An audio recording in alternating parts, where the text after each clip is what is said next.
Welcome back to Avaya, Dr. Ameet. A pleasure, Andy. Thank you, and thank you everyone for watching. We're going to look at really some very specific remedies that people are missing out on. Yeah, when we focus only on therapy post emotional abuse, we got to look at what happens to the physiology, the biology of a person, and how to heal from that.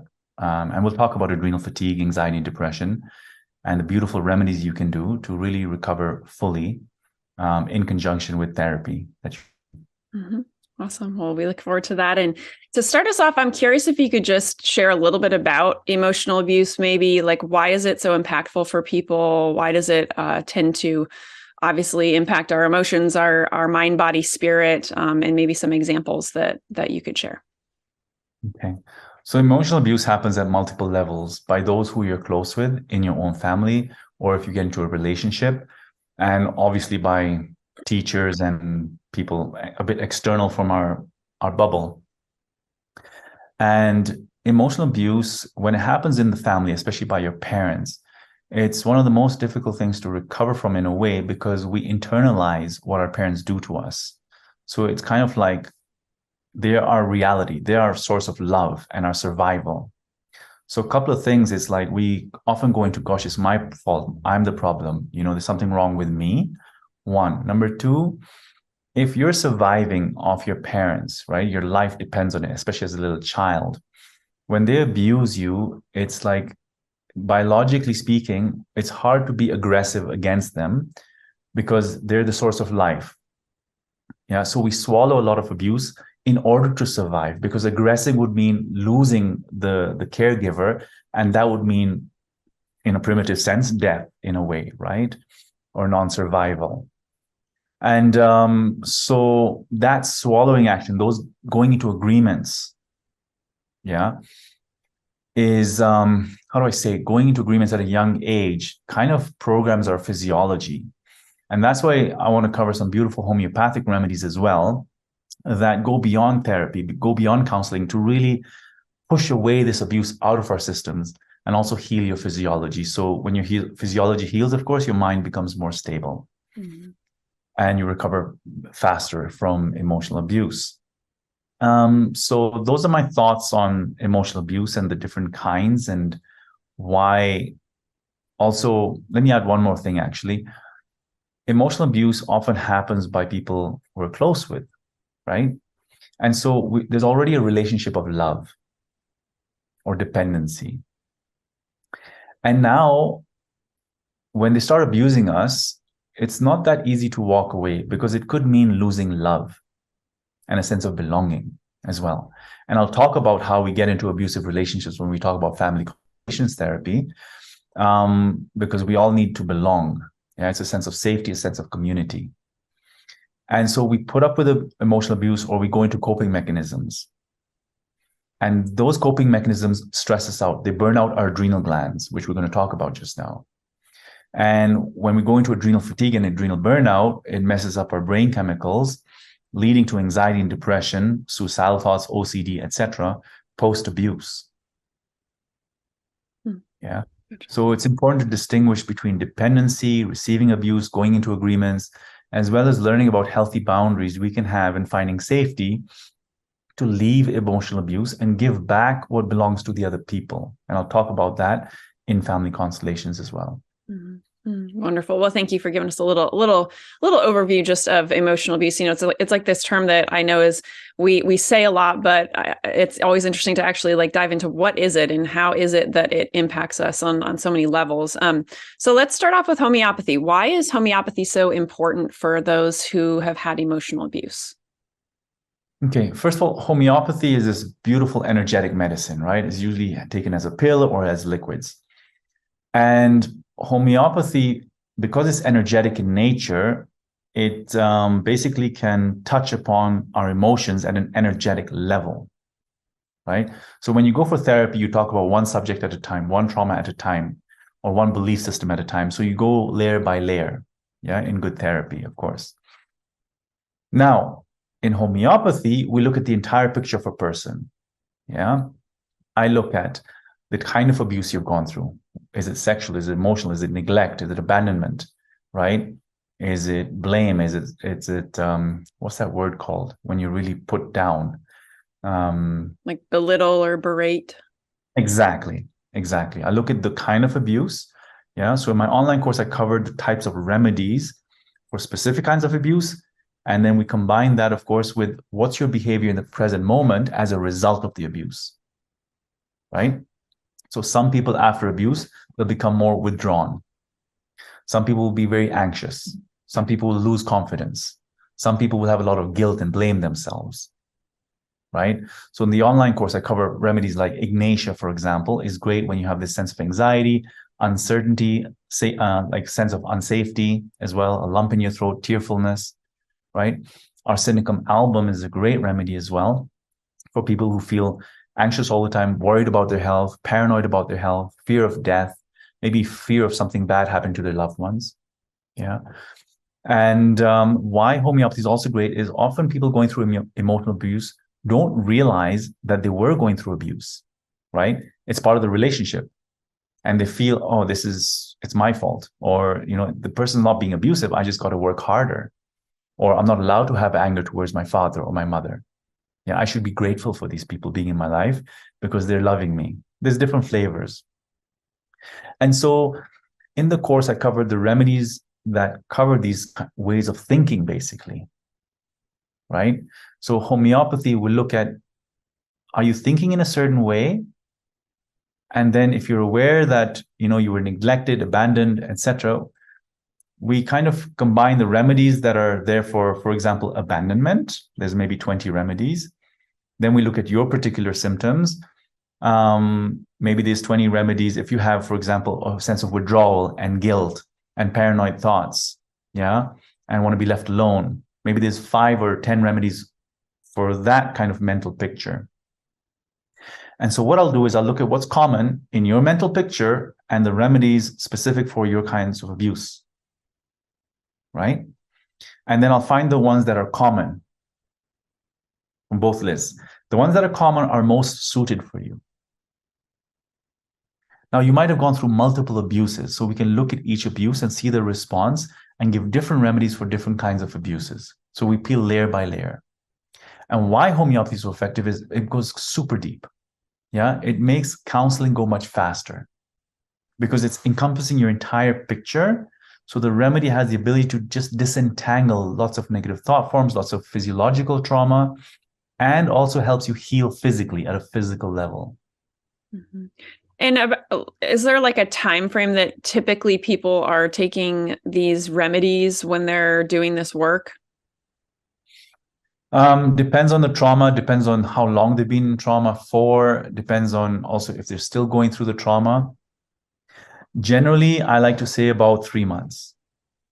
3 months of a remedy, but it's so specific depending on the person, right? If there was a recent abuse, then you need to take it for less time. And also depends on the dosage, right? If it's a large dosage, what we call a 200C versus a small dosage 30C, right? Somebody might take a 30C frequently, like twice a day, and get over things in a week, but then they feel stable, but then I'll get them to repeat the remedy in a month's time. Same with 200Cs, right? Take it for a bit, take a pause, repeat it again. Because why we do that is because homeopathy is like frequency medicine. It's stimulation on your vital force, on your emotions. So we support, we stimulate with the homeopathic remedies, and then your body comes into place of normalcy, like stability. We don't overstimulate you at that point where you feel stable, because then it's too much for your system, for your nervous system. And in that stable place, your brain starts rewiring, your body starts correcting itself, you feel safer and more clear about your thoughts, more confidence. And then what happens is, being off the remedy for a while, then maybe something might trigger a memory of the abuse, or there's still unhealed parts of you, right? And so we repeat the dose again, or we increase the dose. But it doesn't mean you're going to be dependent on homeopathy for your whole life. No, it just has the ability to peel away layer by layer. Mm-hmm. And then I combine that with supplements and nutrition, which we'll talk about, to support your adrenal system and neurotransmitters. So you're really much more stable for longer. Mm-hmm. Gotcha. Anything else you want to say about homeopathy before we move on to family constellations? Yes. So in combination there's many remedies for trauma, which I cover in the online course. Then there's other remedies that I cover that are for specific emotional pictures, right? Pulsatilla is for somebody who's really weepy, needy, cries a lot, needs that comfort, right? Nature muriaticum is great for someone who's really withdrawn, has headaches, maybe resentful for the outside world, mistrusting. Okay. So even if you're not aware of the abuse, if you can see your emotional picture, you can find out different remedies that might match or support your healing journey. Gotcha. Wonderful. Well, thank you for adding that piece into the equation. And okay, so let's dive into family constellations. I know that you work a lot with this as it relates to trauma as well as family entanglements. So how can family constellations help people who have been emotionally abused? Oof, I'm getting tingles all over right now. Okay, so that's a deep subject. Let's talk about parents first of all. Let's say your parents are abusing you. In a way, you as the child are loyal to your parents out of love, yeah, and respect and whatever the entanglement in the system. So you go into agreement with that. And when you grow up as an adult, you kind of have this loyalty towards your parents. You're still loyal. So in a way, it's like it's hard for you to break away from that entanglement that was basically abusive. Yeah. Your experience of love or connection with your parents has a mixture of abuse in there. And to reject it would be to reject your family. And that the body just doesn't do that. It gets stuck. So in family constellations, we have certain healing sentences. For example, dear mom, dear dad, I leave it with you what is yours.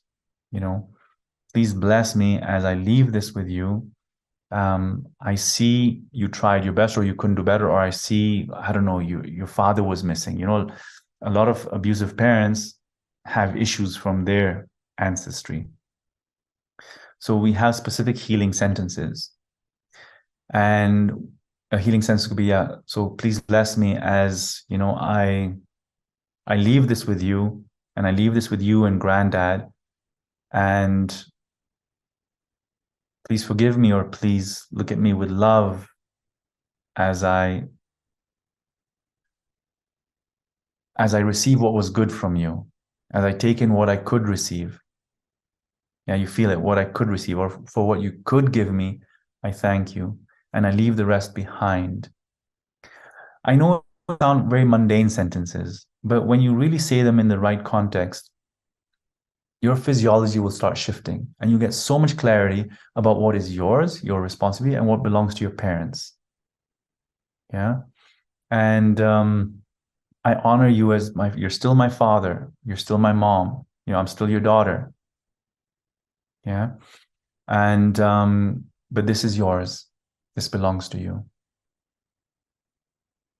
I see your anger is not mine to carry for you. Yeah, that's one picture about giving back abuse. The other one is sometimes mom is abused by dad, for example, and we're rescuing mom, right? We're entangled with mom suffering and pain. So that's also a form of emotional abuse when one of the parents dumps their issues on you or you start rescuing them. It seems very natural, and of course it is, but it's an abuse, it's an entanglement, and we go into depression, anxiety, and various mental health issues from that.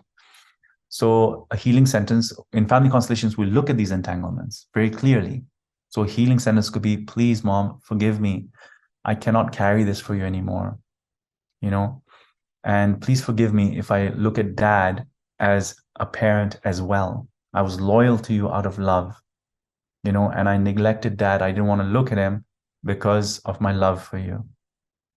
Yeah. So please see me as my child, as your child, and please see me as dad's child as well, so you can see me more completely. And that's honoring your whole existence. Does that make sense? Absolutely. Yeah. And so these are the things and the sentences we use. We look at the kinds of entanglements and the imbalances in a family system, in family constellations. And then based on the imbalances, we do healing sentences that are appropriate to your particular situation. Mm-hmm.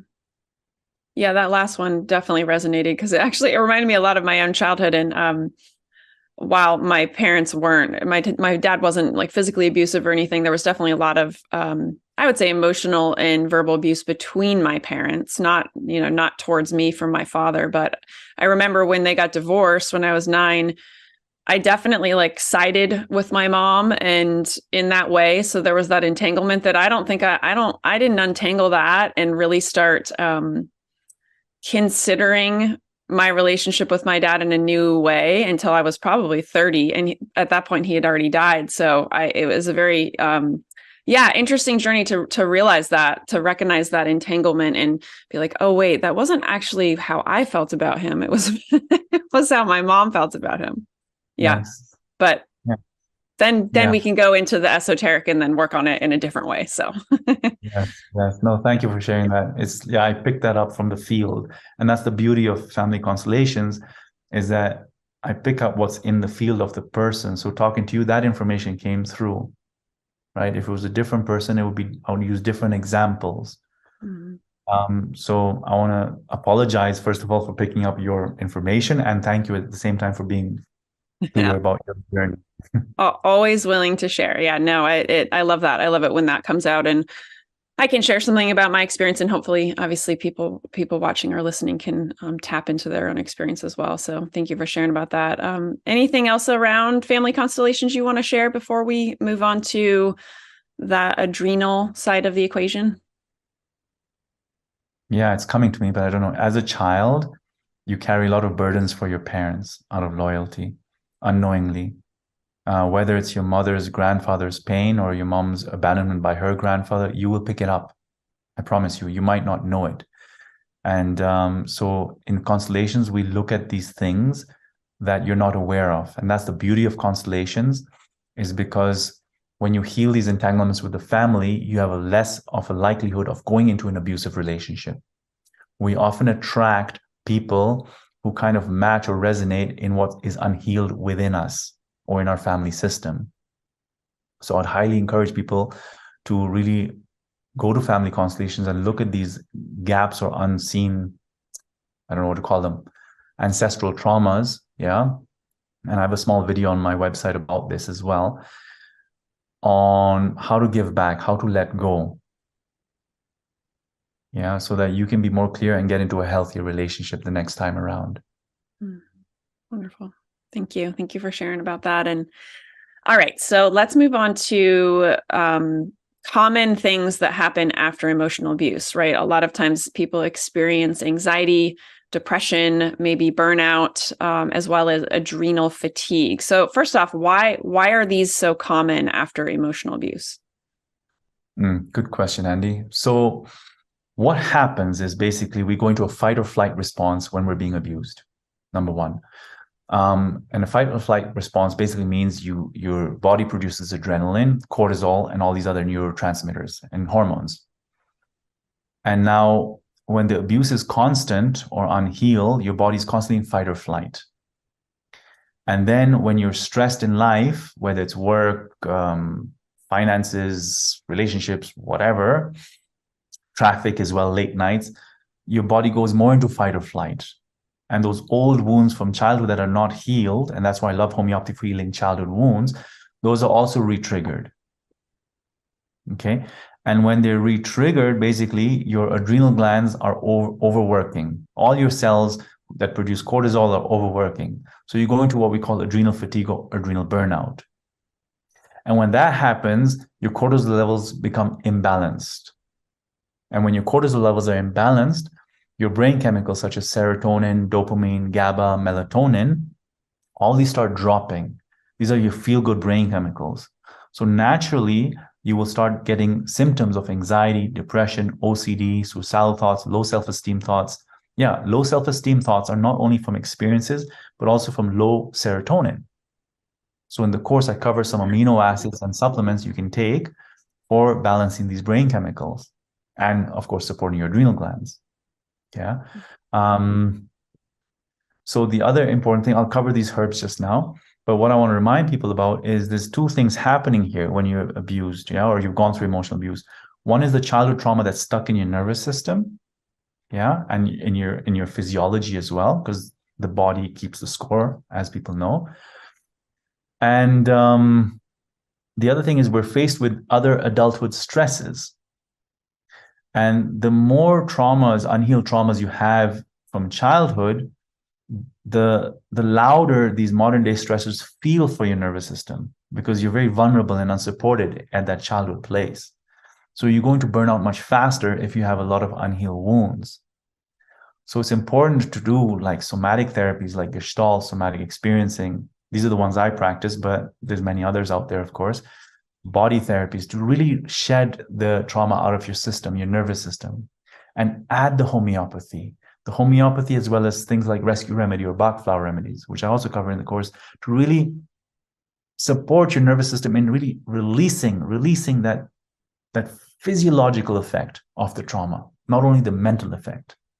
Yeah, the physiological effect has to be transformed for you to have long-term well-being. Otherwise, you're just trying to think yourself out of the trauma, think your way out of the trauma, but your body remembers, right? And you get re-triggered over and over again. So it's important to combine therapy with energetic medicines.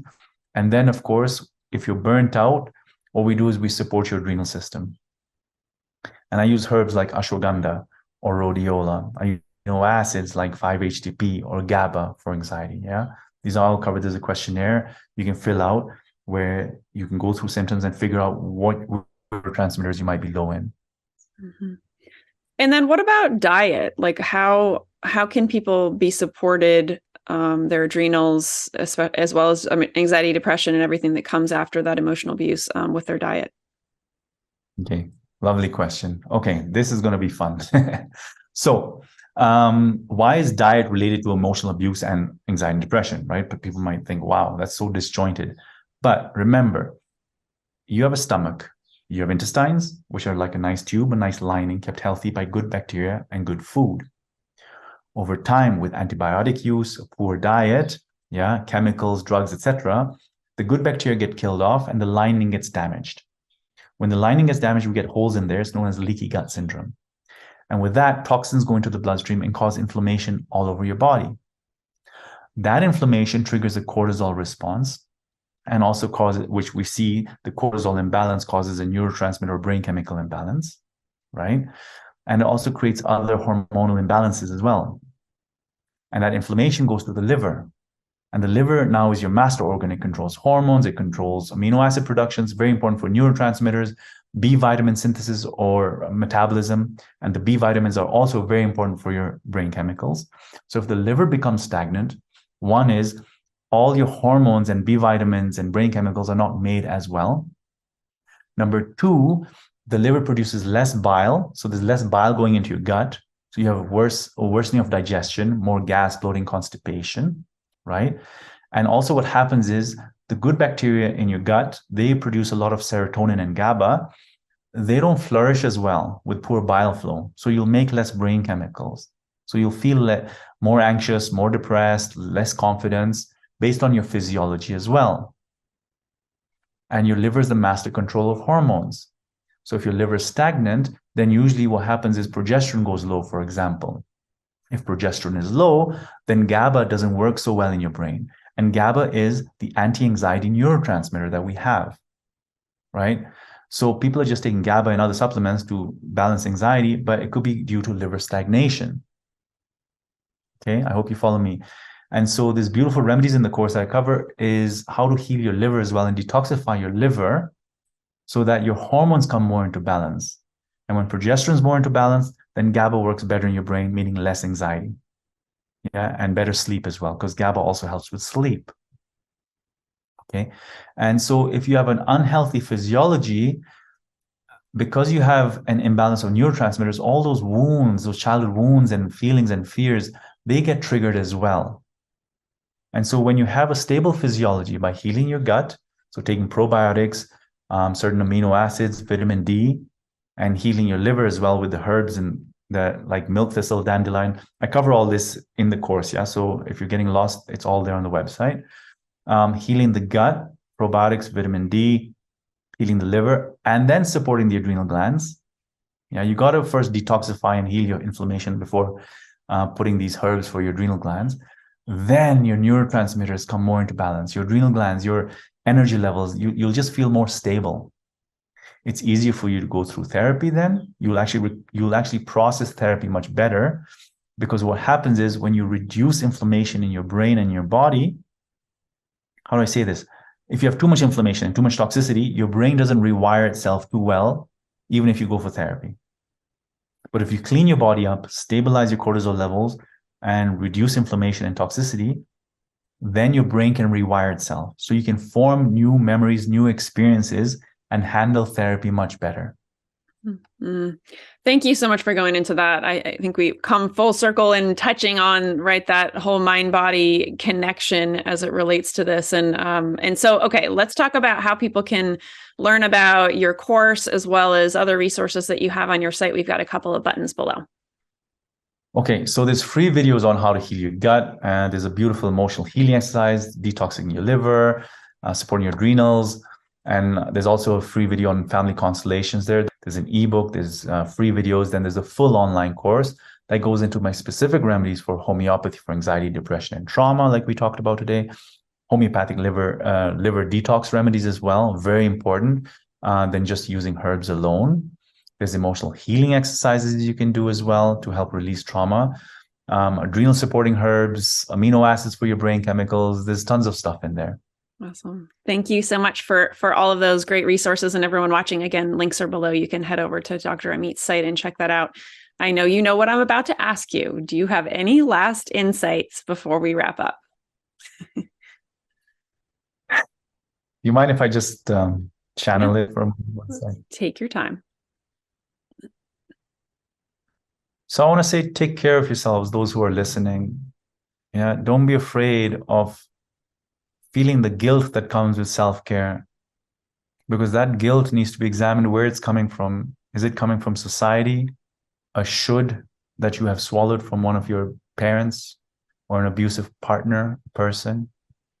Don't be afraid of the guilt being there, because that's just another layer to look at, and look at it with compassion, saying, gosh, I'm carrying a lot of guilt as well.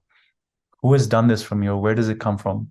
It's not mine. It's really not yours. I promise you, a lot of the feelings of guilt and shame don't belong to you. They come from culture, they come from society, they come from parents. And once you can recognize what is not yours, then you will connect more to your vulnerable self and the part of you that really honestly wanted love and authentic love and healthy love. And don't be ashamed of asking for that or desiring that. So look at the desire for love, the desire to reach out to that missing parent, the neglectful parent, the parent who wasn't there. Honor the need of wanting the connection rather than just thinking, gosh, my parents weren't there and I got to work on that. I got to get rid of the resentment. No, yes, that's one layer for sure. But look at honoring what the child inside really wanted. And when the shame comes up, give it to the light, give it to God or wherever it belongs. And happy healing. Mm-hmm. Thank you so much, as always, Ameet. Pleasure. A pleasure. And Thank you.